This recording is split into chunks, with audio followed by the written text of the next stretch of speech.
Bapak,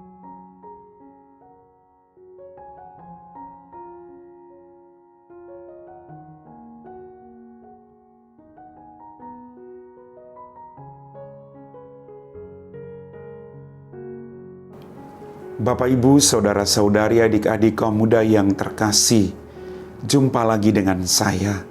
Semoga Anda semua tetap diberikan rahmat kesehatan.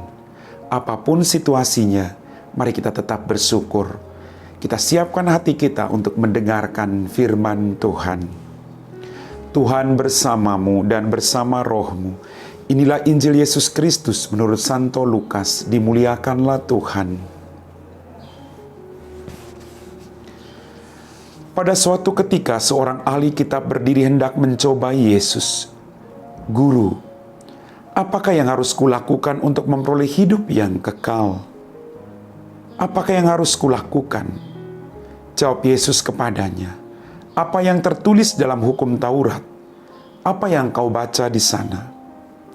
Jawab orang itu, kasihilah Tuhan Allahmu dengan segenap hati, dan dengan segenap jiwamu, dan dengan segenap kekuatanmu, dan dengan segenap akal budimu, dan kasihilah samamu manusia seperti dirimu sendiri. Kata Yesus kepadanya, benar jawabmu itu, perbuatlah demikian maka engkau akan hidup. Tetapi untuk membenarkan dirinya orang itu berkata lagi, dan siapakah sesamaku manusia? Jawab Yesus, adalah seorang yang turun dari Yerusalem ke Yeriko. Ia jatuh ke tangan penyamun-penyamun yang bukan saja merampoknya habis-habisan, tetapi juga memukulnya, dan sesudah itu meninggalkannya setengah mati. Kemudian ada seorang imam turun melalui jalan itu. Ia melihat orang itu, tetapi ia melewatinya dari seberang jalan. Demikian juga seorang Lewi datang ke tempat itu. Ketika melihat orang itu, ia melewatinya dari seberang jalan. Lalu datanglah ke tempat itu seorang Samaria yang sedang dalam perjalanan. Ketika ia melihat orang itu, tergeraklah hatinya oleh belas kasihan. Ia pergi kepadanya lalu membalut luka-lukanya. Sesudah menyiramnya dengan minyak dan anggur, kemudian ia menaikkan orang itu ke atas keledai tunggangannya sendiri, lalu membawanya ke tempat penginapan untuk merawatnya. Keesokan harinya, ia menyerahkan 2 dinar kepada pemilik penginapan itu, katanya, rawatilah dia, dan jika kau belanjakan lebih dari ini, aku akan menggantinya waktu aku kembali. Menurut pendapatmu, siapakah di antara ketiga orang ini adalah sesama manusia dari orang yang jatuh ke tangan penyamun itu? Jawab orang itu, orang yang telah menunjukkan belas kasih kepadanya. Yesus berkata, pergilah dan lakukanlah demikian. Demikianlah sabda Tuhan.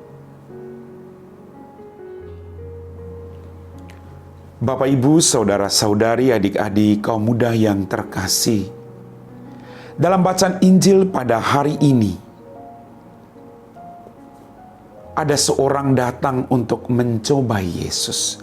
Bukan datang meminta pertolongan atau penjelasan yang baik, tapi tujuannya datang untuk mencobai Yesus.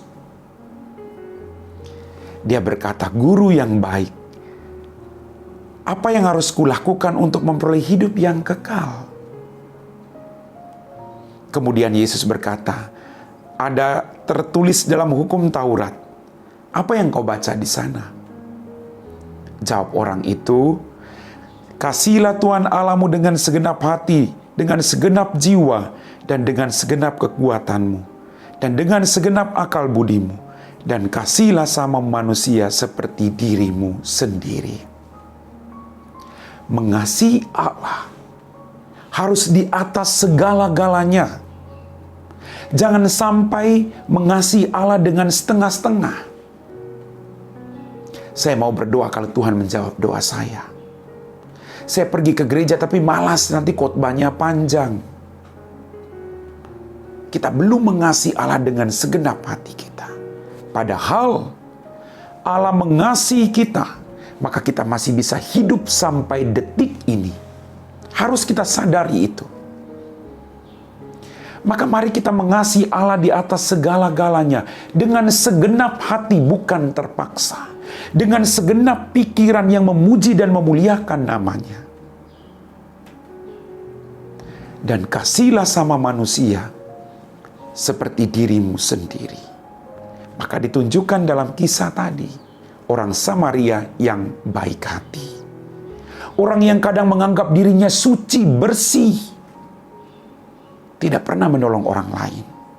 Pelit, menganggap dirinya lebih baik daripada orang lain. Tapi ketika melihat orang menderita, mereka menghindar. Beda dengan orang Samaria. Mungkin dia dianggap sebelah mata, tapi dia punya hati yang berbelas kasih. Seperti Allah adalah Allah yang berbelas kasih. Dia menolong sepenuh hati.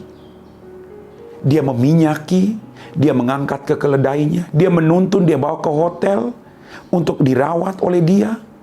Kemudian dia mengajak orang di hotel itu untuk menjaga orang ini. Kalau uang kurang, nanti saya ganti. Dengan segenap hati, dengan segenap pikiran, dia melakukan itu. Dan ini bukti bahwa dia mengasihi Allah. Allah di atas segala-galanya. Daripada hanya bisa bilang mengatakan kasihilah Allah, tapi tidak melakukan apapun. Mari kita harus mengasihi Dia, tidak sekedar kata-kata, tapi juga tindakan nyata dalam kehidupan kita. Amin.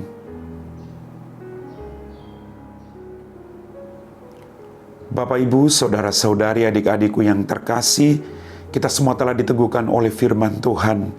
Mari kita siapkan hati kita untuk berdoa. Dalam nama Bapa dan Putra dan Roh Kudus. Amin. Ya Tuhan, kembali kami bersyukur atas rahmat kehidupan, berkat berlimpah yang Kau berikan kepada kami. Ampuni dosa kami.